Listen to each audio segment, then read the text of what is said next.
आपल्या माध्यमातून सगळ्या महाराष्ट्राला बऱ्याच देशाला कळलं. त्रास देण्याचं काम, प्रेमी उमेदवार उभं करण्याचं काम हे सगळ्यांनी बघितलं ना.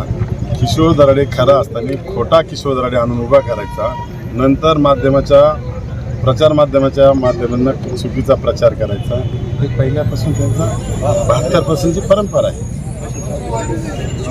आज सकाळी तुम्ही मतदान केंद्रामध्ये अधिकाऱ्यांना खूप छापलं, काय नाही? मुळीच नाही. माझ्यावर तुमचे सगळे प्रसारमाध्यमाचे लोक होते, त्यांनी बघितलं कामकाज व्यवस्थित चाललं का, सगळ्याचे लोकप्रतिनिधी आहे का एवढं चेक केलं. अधिकारी सरळ काम करताना झापायचं काही कारण नाही. काय वाटतं तुम्हाला एकंदरीत तुम्ही आता काही दिवसातच प्रचार तुम्ही केला, मुळात असं आहे, मी 110% परत आमदार होणार आहे, त्यांना सगळ्यांना भीती वाटते, त्याच्यामुळे खोट्याच्या आरोप करतात. मी गेले 6 वर्षापासून या मतदारसंघात प्रत्येक शिक्षकाबरोबर टच आहे. अनेक कामं ह्या मतदारसंघामध्ये केली. 1 वर्षात करोनाचा जर सोडला तर 5 वर्षापासून सातत्याने उत्तर महाराष्ट्र एवढा मोठा मतदारसंघ आहे. या मतदारसंघामध्ये 52 आमदार, 54 तालुके आणि 8 खासदार, 7 महानगरपालिका, एवढ्या शाळांना भेटी देणार पहिला महाराष्ट्रातला मी आमदार आहे. दुसरी गोष्ट, आमच्या शिक्षकांसाठी 100 आंदोलन करणारा पहिला मी आमदार. मी सरकारमध्ये असताना सुद्धा आमच्या शिक्षकांना न्याय मिळण्यासाठी सुप्रीम कोर्टात गेलेला पहिला मी आमदार.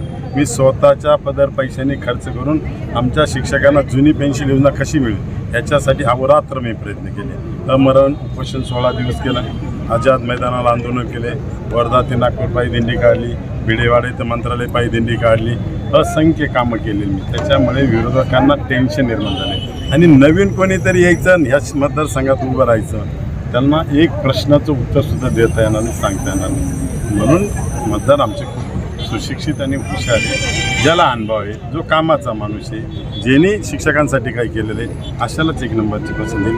हे सगळे समोर असलेले हे सगळे शिक्षक म्हणतात, सगळे शिक्षक. एकंदरीत वातावरण एकतर्फी झालेलं आहे मला दिसतं आहे. आणि विशेषतः या ठिकाणी येवल्यामध्ये आल्यावर तर असं दिसतं आहे की त्याची सुरुवातच या ठिकाणून झालेली आहे. उत्स्फूर्त प्रतिसाद शिक्षकांमध्ये जाणवत आहे. एका विशिष्ट प्रवृत्तीविरुद्ध शिक्षकांनी ही निवडणूक हातात घेतल्याचं जाणवतं आहे, दिसून येतं आहे. आणि ऐतिहासिक असा निर्णय येत्या 1 तारखेला लागणार याची मला खात्री पटलेली आहे. एका उमेदवाराने तुम्हाला पप्पू म्हणून संबोधलं होतं, काय सांगा? निश्चितपणाने उमेदवारी किंवा या निवडणुकीची पातळी खालवली गेली विद्यमान आमदारांकडून. शिक्षकांना गुलाम म्हटलं गेलं, बोगस मतदान नोंदवले गेले, अपक्ष उमेदवाराला त्या ठिकाणून हाणामारी झाली, विरोधकांना पप्पू म्हणून हिणवलं गेलं. असे अनेक प्रकार, महिला भगिनींना अर्वाच्य भाषेमधले काही शिवीगाळीचे ऑडिओ त्या ठिकाणी व्हायरल झाले.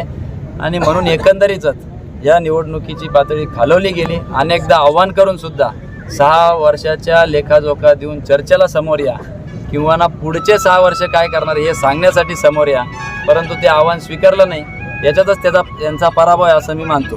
काल मनमाडमध्ये तुमचे 2 व्यक्ती पकडले गेले, त्यांच्याकडे पाकिटं होती आणि 45 पाकिटं होती, तर काय सांगाल याच्याबद्दल? नाही, निश्चितपणाने 54 तालुके त्या ठिकाणी आहे. प्रत्येक तालुक्यात असे मंडप, इथं दिवसभर थांबलेले त्या ठिकाणी असलेले कार्यकर्ते, त्याचप्रमाणे त्यांना चहा नाश्ता करण्याच्या दृष्टिकोनातून ही सर्व यंत्रणा सज्ज करावी लागते. परंतु नुसतं मनमाडच नाही, आपल्या माहितीसाठी सांगतो, मनमाड, येवला, नंदुरबार, त्या ठिकाणी मालेगाव, अनेक ठिकाणी आमचे जे काय प्रचार करणारी यंत्रणा होती त्यांना ताब्यात घेऊन 10-10 तास पोलीस स्टेशनमध्ये लावून धरलं. आणि अशा पद्धतीचा गैरवापर शासकीय किंवा प्रशासकीय यंत्रणेचा पहिल्यांदाच आढळून आला. 10 कर्मचारी ज्या ठिकाणी आमचे स्टाफ किंवा प्रचारक राहत होते त्या ठिकाणी जाऊन धाड मारून त्यांच्याकडे 60,000 रुपये सापडले. अर्थात ते 10 लोक होते, प्रत्येकाकडं किती आली तुम्ही माहिती घ्या त्याची, 6-6 हजार रुपये आले असतील. तरी पण त्यांना त्या ठिकाणी पोलीस स्टेशनमध्ये डांबून ठेवलं. म्हणून पहिल्या दिवसापासून सुरू झालेलं धाड सत्र ते अगदी शेवटच्या दिवसापर्यंत धाड सत्र हे प्रशासकीय यंत्रणेकडून चालू राहिलं. परंतु आजच्या दिवसाचा प्रतिसाद बघता ज्या पद्धतीने मतदानाची धाड मतदार त्या ठिकाणी टाकताय, निश्चितपणाने 1 तारखेला तो गुलाल आमचा राहील असं मला वाटतं. थँक्यू. चांगल्या पद्धतीने फाईट मुळात दिसतच नाही आहे. एकतर्फी निवडणूक झालेली आहे आणि चांगल्या पद्धतीने शिक्षकांचा प्रतिसाद त्या ठिकाणी मिळत असल्या कारणास्तव निवडणुकीमध्ये फाईट कुठल्याही दृष्टीची नाही. प्रवृत्ती विरुद्ध आम्ही निवडणुकीत उतरलो होतो आणि त्या प्रवृत्तीविरुद्ध सर्व शिक्षकांनी, संघटनेनी, सर्वपक्षीय पाठिंबा त्या ठिकाणी मला भेटलेला आहे.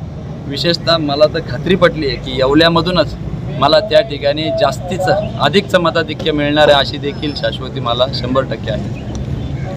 बोगस मतदानाचं काय सांगाल तुम्ही? बोगस मतदान त्या ठिकाणी मी मतदारांशी आज जाताना सहज हिजगुज केला, नमस्कार केला.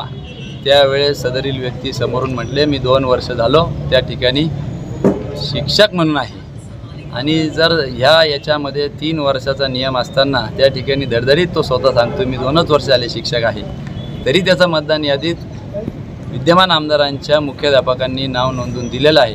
अशा मतदारांवर त्या ठिकाणी CCTV कॅमेरे लावलेले आहे. अशा मतदारांवर आम्ही त्या ठिकाणी ऑब्जेक्शन घेऊन त्यांना फौजदारी गुन्हा दाखल करून 1 वर्षाची शिक्षेचं प्रावधान आहे.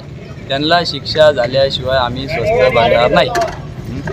निवडणुकीत मोठ्या प्रमाणात पैशाचा चुराडा झाला तर काय सांगाल तुम्ही? निश्चितपणाने त्या ठिकाणी अशा पद्धतीचे प्रकार घडले.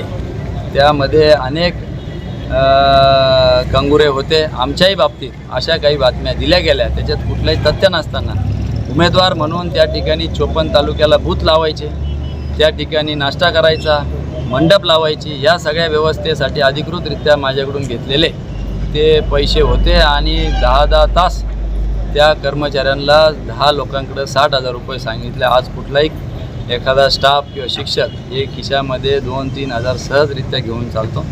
असं असताना देखील त्या स्टाफला हॅरेसमेंट करून 10-10 तास पोलीस स्टेशनमध्ये लावून धरलं. गुन्हे दाखल केले नाही, काही ठिकाणी केले आहेत, बळजबरीने काही त्यांच्याकडून वधून घेण्याचा प्रयत्न केला. या सगळ्या बाबी निश्चितच दुर्दैवी आहे आणि लोकशाहीला काळीमा फासणारं आहे.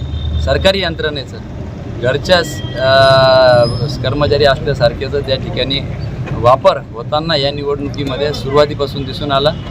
त्यामुळे मी याचा निषेध करतो. या बातमीपत्राचे प्रायोजक आहेत LIC ऑफ इंडिया. जिंदगी के साथ भी, जिंदगी के बाद भी. संपर्क 98 90 98 40 42.